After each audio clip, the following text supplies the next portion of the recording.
Monsieur le Président, chers collègues, alors qu'on parle aujourd'hui de 40% de perte de biodiversité d'ici à 30 ans, nous soutenons bien évidemment la constitution de cette agence bretonne, délégation régionale de l'Agence française de la biodiversité. Nous connaissons tous la situation alarmante des abeilles dont vous parlera tout à l'heure mon collègue, donc tués par les pesticides, et également les oiseaux, puisqu'un tiers d'entre eux a disparu en 15 ans dans nos campagnes. Alors, deux remarques cependant sur cette agence bretonne de la biodiversité. Tout d'abord sur la question de son financement. Donc l'État veut créer aujourd'hui des agences de la biodiversité, comme il avait créé autrefois des agences de l'eau, mais cette fois-ci sans moyens financiers. Alors ce projet ne serait-il pas déjà en péril? J'ai cru comprendre qu'il y aurait peut-être une fusion avec l'agence de l'eau. Ça serait bien d'éclaircir tout ça. Ensuite, comment ne pas voir une contradiction majeure entre votre volonté de sauvegarde de la biodiversité d'une part et votre course effrénée vers toujours plus d'éoliens d'autre part, quand on sait que des parcs éoliens sont responsables au mieux d'un éloignement, au pire d'une mortalité importante des oiseaux et des chauves-souris et d'un risque significatif pour des espèces menacées. Alors, lorsque les chauves-souris, prédateurs naturels de certains nuisibles, auront disparu ou déserté nos territoires, que les récoltes seront menacées par ces mêmes nuisibles, qu'envisagerez-vous? Maintenant que les abeilles sont impactées, on s'en occupe, alors que ça fait des années que la sonnette d'alarme est tirée, par les apiculteurs notamment.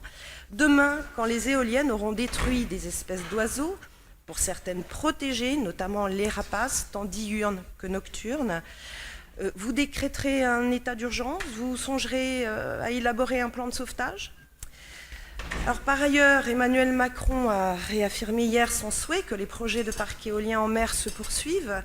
Or, on sait qu'il y aura un impact sur la faune marine, une pollution métallique notamment, un effet sur la turbidité des eaux qui aura des répercussions négatives sur la chaîne alimentaire.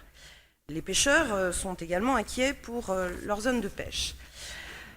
Alors enfin, l'objectif est de 51% d'énergie renouvelable dans la production électrique française à l'horizon 2030 avec 37% de solaire et d'éolien. La part du nucléaire serait réduite à moins de 50% du mix électrique.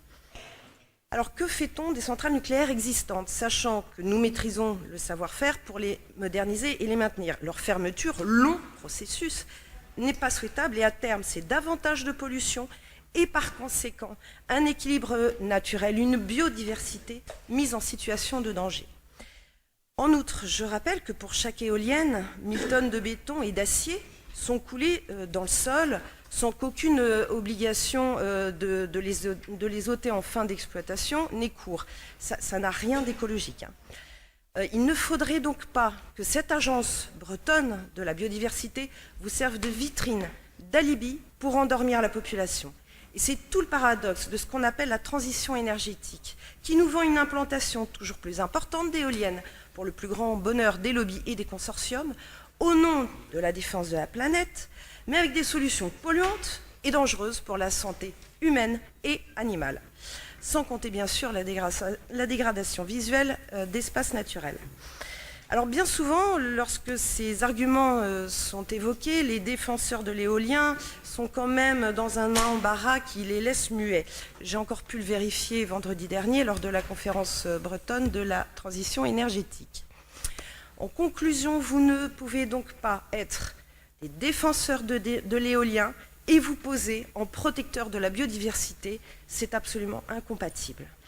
Alors, soyez assez aimable pour éviter de me traiter de complotiste comme ce fut le cas lors de la dernière session, oui, Monsieur le Président, mais soyez plutôt logique et surtout cohérent.